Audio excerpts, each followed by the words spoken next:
અહીંયા ઉપસ્થિત આદરણીય ટ્રસ્ટીઓ, શિક્ષકો તથા મારા વહાલા વિદ્યાર્થીઓને કોટડિયા હિલના સત નમન। આજે હું તમને 15મી ઓગસ્ટ વિશે કંઈક કહેવા માંગુ છું।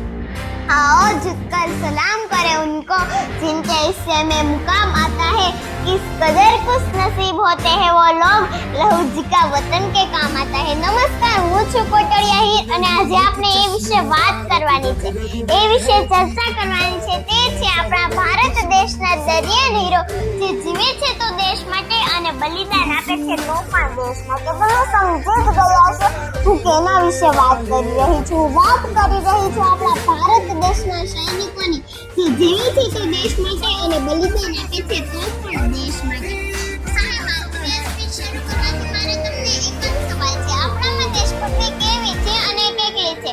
શું આપણામાં દેશભક્તિ ખાલી દેખવા માટે જ છે કે ભગતસિંહ, સુખદેવ, ગુરુ સુભાષચંદ્ર બોઝ જેવી છે જેને સૂત્ર આપતી વખતે કહ્યું હતું તુમ મુझे खून दो मैं तुम्हें आजादी दूंगा। સાહેબ, આવી હોય છે દેશભક્તિ અને આનું નામ કહેવાય છે દેશભક્તિ। આજે હું તમને 15મી ઓગસ્ટ વિશે કહું છું તો હું તમને એક કિસ્સો જરૂર સંભળાવવા માંગીશ કે એક વખત જર્મનીના હિટલરે આપણા ભારત દેશના હોકીના જાદુગર તરીકે ઓળખાતા એમને ધ્યાનચંદ્રને ત્યાં બોલાવી અને કહ્યું હતું કે શું આપ્યું છે તારા દેશે, કે શું આપ્યું છે તારા દેશે કે તું આવી બની। સાહેબ, વાત દેશની આવી ગઈ હતી ત્યારે મેજર ધ્યાનચંદ્રએ જવાબ આપ્યો, દેશ મને આગળ જાય એ જરૂરી નથી પણ હું મારા દેશને આગળ લઈ જાઉં એ જરૂરી છે। સાહેબ, આવી હોય છે દેશભક્તિ અને આનું નામ કહેવાય છે દેશભક્તિ।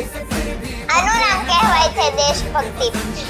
આપણે એક સૈનિકની વ્યથા ત્યારે જ સમજી શકીએ જ્યારે આપણે સૈનિક હોઈએ। આપણે શું માનીએ આપણે એક સૈનિક છીએ, આપણે શું માનીએ આપણે એક સૈનિક છીએ અને બોર્ડર ઉપર લડી રહ્યા છીએ। કારગિલની ઊંચી ટેકરી ઉપર -15 ડિગ્રી જેટલું તાપમાન છે, કાલે આપણે ઘરે જવાનું છે।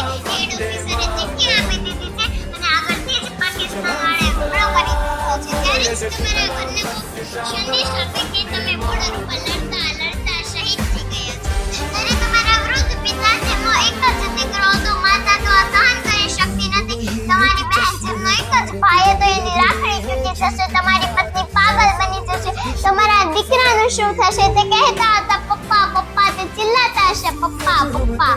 બસ આ તો ખાલી મેં અનુમાન લગાવ્યું છે પણ વિચાર કરી લો, આપણા ભારત દેશના ગુલામના હુમલામાં વીર 42 જવાનો શહીદ થઈ ગયા છે। કોઈ પૂછે તમને કોણ છો તમે તો ઓળખાણ આપી દેજો, નીચે ખલચર અને છાતી પર હિન્દુસ્તાન લખી દેજો। કોઈ પૂછે તમને ક્યાં રહો છો તો સરદાર વલ્લભભાઈ પટેલ, સુભાષચંદ્ર બોઝ અને જન્મભૂમિનું નામ કહી દેજો। બાકી બચી જિંદગી ભારત માતાને નામ કહી દેજો। पानी न हो तो नदियाँ किस काम की, आंखें न हो तो आंसू किस काम की, दिल न हो तो धड़कन किस काम की, अगर हम वतन के काम ना आए तो यह जिंदगी किस काम की। भारत माता की जय। Thank you.